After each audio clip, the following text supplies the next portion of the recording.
this in my back pocket. Excuse me. Thank you so much. And at the end, we'll open it up for some questions to the chief or I.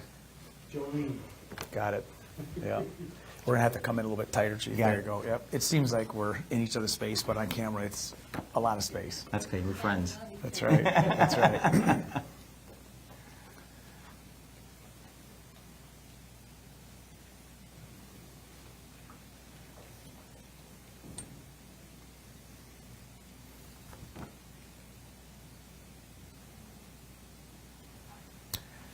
Hello, everybody. My name is Chris Swanson, the Sheriff of Genesee County. Next to me is going to be not only a friend, but a veteran police officer commander, the Chief of Linden Police Department, Scott Sutter. Good afternoon. We are going to bring you two cases. The first one is a case that Ghost has done at the same time you brought a case that we worked together. And both of them, we believe, that are additional victims out there. And so it's important that we have these conversations, we tell you the details, and we share what we've done, what we're doing, and what we need from you. So here's our very first one. Joseph Anthony Ryder. This is a 24-year-old male who in 2017 and 2018 targeted 5 and 7-year-old children. 5 and 7-year-old children. From the Flushing area, and you're talking now we're 2022, because a brave family member came forward and a brave victim was able to tell their story. And because of Voices for Children, which is our forensic interview extraordinaires, they were able to get the information and we were able to arrest Ryder. Here's the shocking news, in addition to him targeting 5 and 7-year-olds, is he prefers pre-pubescent children, kids that before puberty. He targets them in his own, and I can't say this, but in our investigation, he makes it very clear that that's what his attraction is. That's what we call a predator. You've got children that cannot defend themselves, 5 and 7, 8-year-olds that can't stand up for themselves. They don't know what to say. He was very deliberate in what he wanted to do. He isolated them in rooms where there was no parental oversight. He did some horrible things to them. And let's just say this, he kept treasures. He kept underwear. He kept things that were left over from the assaults. This is why Ghost exists, and this is why partnerships with other police officers and other sheriffs are so vital. And it may not be isolated to the Flushing area, but we've said before in our Ghost team is there's no barriers, there's no boundaries to predators. They will go, and you're going to see this in the case with the chief. We arrested Ryder and charged him with 2 counts of CSC. And he's in jail, and then he bonded out with a $50,000 bond. I can't control that.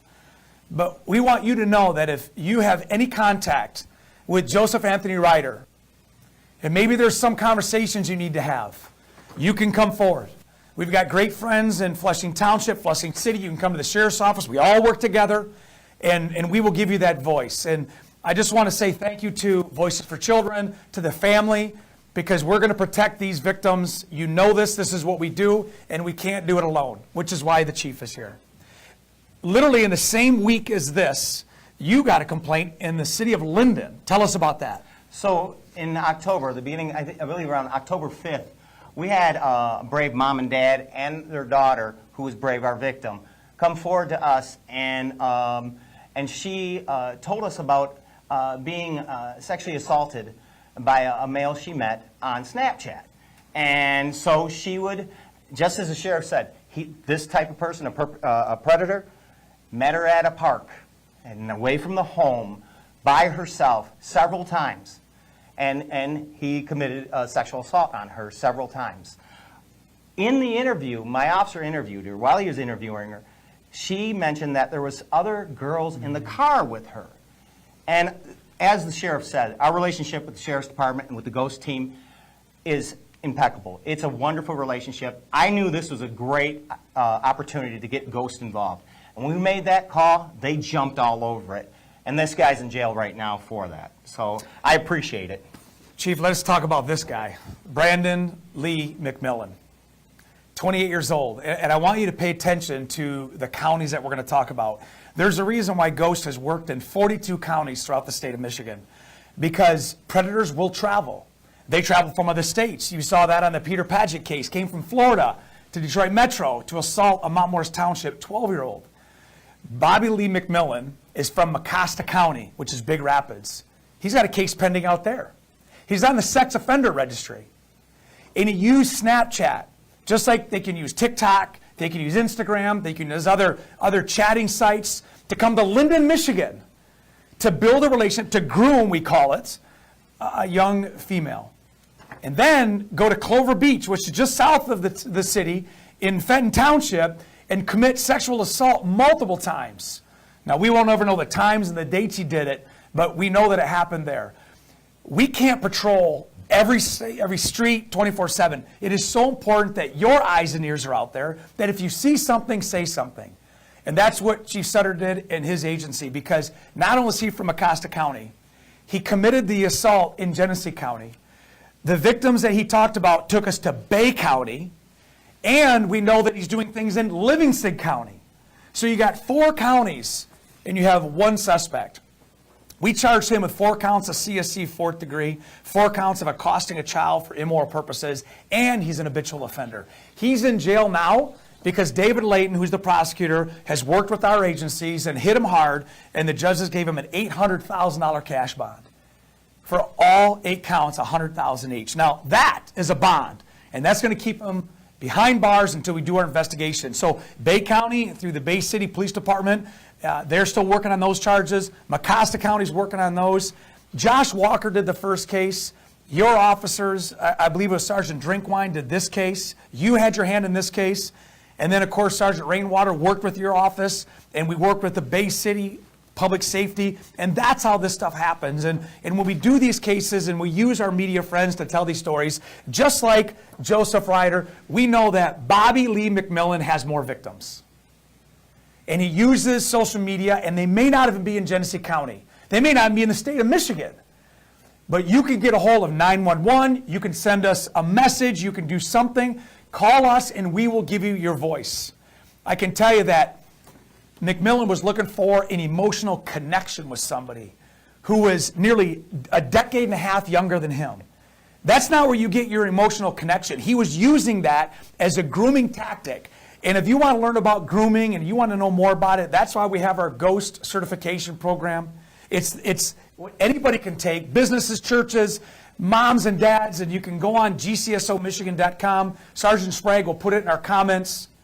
And you can go to GHOST certification. You'll watch 3 videos. Our friend Dave Dwyer, who's actually the chief of the parks, he took the confession of Larry Nassar. And he assaulted more in a college than you can even imagine. And you go inside the mind of the predator. We do another video that talks about what apps they use, and you actually hear from the predators. Then there's a test, and we send you a certification. And it teaches you to be aware of the red flags. Like, the chief and I have been in the business for a long time. He's a retired commander out of Flint Police Department. You've seen the worst of the worst. But it just doesn't happen in the cities. No. It happens everywhere. It does. And I appreciate being here because I think it's an educational piece here, too, to tell people it can happen anywhere. Yeah. It happened in Linden area. It can happen anywhere. So we're both parents. Our kids are older. You know, there's parents out there. As the chief and as a parent and as a community member, what message do you have for people? What takeaway do you want them to have right now? Communicate with your kids, parents. I think it's a very important tool to do, gain their trust, talk to them about these. I think if you find something out, contact your local police departments. This is a prime example. Parents were brave enough. First of all, they had communication with their kids. That's right. And then they found out the information, and they brought their daughter, who was brave enough to come down and report this. This is a very underreported crime, you got to remember. The bravery that she had and the parents had, they came across and they told us about this, and now we're here today. And I'm so thankful for that. Yeah, I am. So well. Again, we're here for you. We're your friends. We want you to talk to us. Please do. If there's more out there, please come to us. This is a heavy topic, but you have to have conversations. As the chief said, you've got to build relationships. They've got to be relationships that trust can be there, that overcomes maybe some embarrassment, some fear. And they may need you. You never know who's out there that can look at you and say, I want to tell you something because I trust you. That's why we do ghost certification. That's why we do these media briefings. We know there's victims out there because we've seen it plenty of times, Chief, where we have shown people a picture and they saw that they're being held accountable, and it gives them the courage to take the next step. So even one victim's courage can inspire another to come forward. And so we're so thankful for you. We're going to open it up to any questions we have for the media. We have Mid-Michigan Now, Channel 5, Channel 12 here, and we certainly want to give them an opportunity to ask anything. So any questions from the media? One question I have, the one guy you said had posted bail. Yes, sir. He's out back on the street. Yes, he has a $50,000 bond. How's that And make you feel right now? you know, bonds are tough. You know, not everybody stays in jail. That's the reality. You know, we have a jail of 580, and we have a lot more people that commit crimes, and the judges and the courts try to do their part, and so bonds are very subjective. There's a lot of variables that a judge has to consider. You know, these are the kind of guys I wish in a perfect society we could have $500 million bonds, you know, and never let them out. But that's just not reality. But the bottom line, he's held accountable. He's on GPS tether. We know where he's at. And the system has to play through. And we can't change that. You know, we joked about this, you know, before is, you know, we wish we could wave a magic wand to do everything. But police officers are just the executive branch of the government. And that's all we can do. But we can do our part and be the very best at it. Awesome. So for Ryder, is he arraigned? Or? Oh, yeah. He's already been arraigned. He's on bond, and he paid his bond. Yes, $50,000. Okay, and I know you mentioned back in 2017 and 2018 is when the incident happened. What is the process here now that is 2022 and now that we were able to get him and we know his face and his name is out there? What's the process between that timeline? So Ebony from 12 asked, what is the process of the timeline? You know, we're very fortunate in our system that there's no statute of limitations for CSC first degree. And that's what it was. There was penetration. And so it wouldn't matter if it was, you know, 2 years ago or 20 years ago. And so that's why if you feel like you have to get heard, don't worry about it. It's so long ago. It is very relevant to us now. But the process is we treat it like it happened yesterday. And we assign officers, and that's what we saw in Linden. And we know that we don't always catch things right out of the gate. But we're going to build a history, and we're going to hold them accountable no matter how far back it went. And as you mentioned, this is a very heavy topic. Do you know how are the kids who came forward? Chief? Well, I know they're getting counseling in this particular case, and the parents are working with her as well. They have a great relationship with their parents, so that's so important. And it's a tough situation for her. I mean, you know, again, just reporting it is an emotional situation. But beyond that, what we're talking about today, tomorrow, next year. So yeah, I do believe she has a support system around her.